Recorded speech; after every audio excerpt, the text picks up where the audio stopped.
Pyrek shtëpie me një mënyrë fare të thjeshtë përgatitje, një recetë praktike dhe e shijshme dhe për ata që nuk di të hapin petë. Si fillim për këtë recetë na duhet rreth 500 gram miell, të cilën më parë siç e shikoni e kam setur. Do të hedhim rreth 200 ml ujë të vakët, 60 ml vaj dhe pak kripë. Të vazhdojmë ta përzijmë mirë.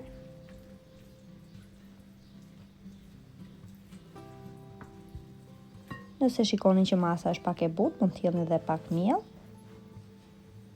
Dhe do vazhdojmë ta punojmë mirë brumin me duar derisa të formohet një brum elastik, por që jo të ngjiset tek duart.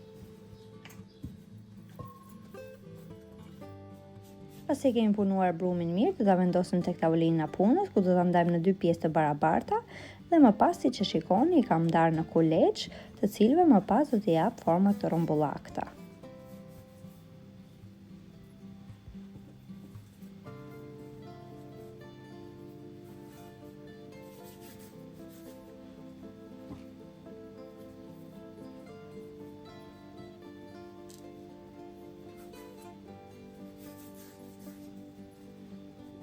Do t'i vendosim sipër qese kuzhine dhe do t'i lejmë të pushojnë për 10 deri në 15 minuta. Pasi kam pushuar në një tavë, unë kam hedhur vaj ulliri, të cilin e kam bashkuar bashkë me vajin e lulediellit, por mund të përdorni edhe gjalp sipas dëshirës. Të gjithë kuleçet do t'i kalojmë një nga një duke i hapur me duar dhe do t'i lejmë në tavë.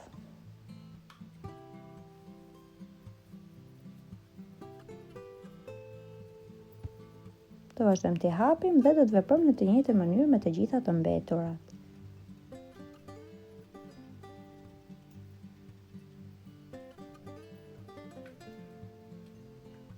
Pasi kemi përfunduar të gjitha, do ta mbulojmë përsëri dhe do ta lejmë të pushojë për rreth 20 minuta.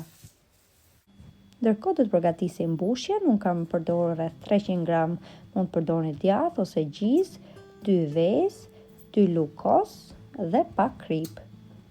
Të vazhdojmë t'i përzijmë mirë.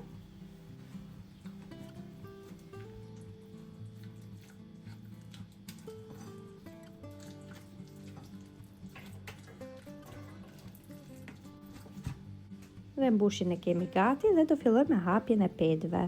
Siç e shikoni, petët do t'i hapim me duar. Nuk do t'i bëjmë shumë të holla. Pasi kemi hapur, siç e shikoni në video, do t'i mbledhim pjesët anësore dhe do t'i hedhim mbushjen që përgatitëm.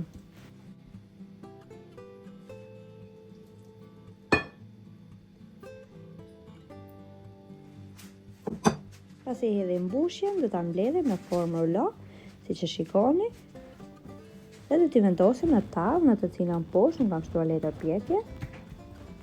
Në të njëjtën mënyrë do të veprojmë me të gjithë brumin e mbetur.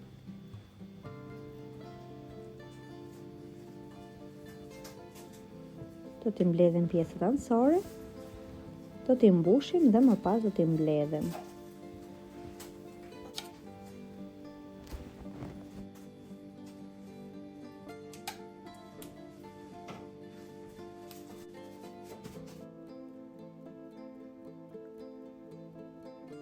Nëse pjesët anësore ju dalin pak të trasha, mund t'i prini me thikë.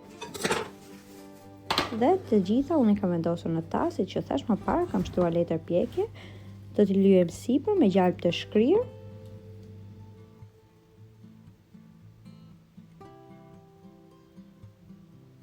Dhe pasi kemi lyer të gjitha, do t'i vendosim në furrë të parangrohur me 180 gradë për rreth 30 minuta. Tashmë siç e shikoni, janë pjekur, janë gati. Është një recetë që përgatitet fare thjesht dhe dalin me të vërtetë shumë të shijshme. Nëse e provoni në këtë mënyrë, ju bëft mirë. Shumë faleminderit që më ndiqni.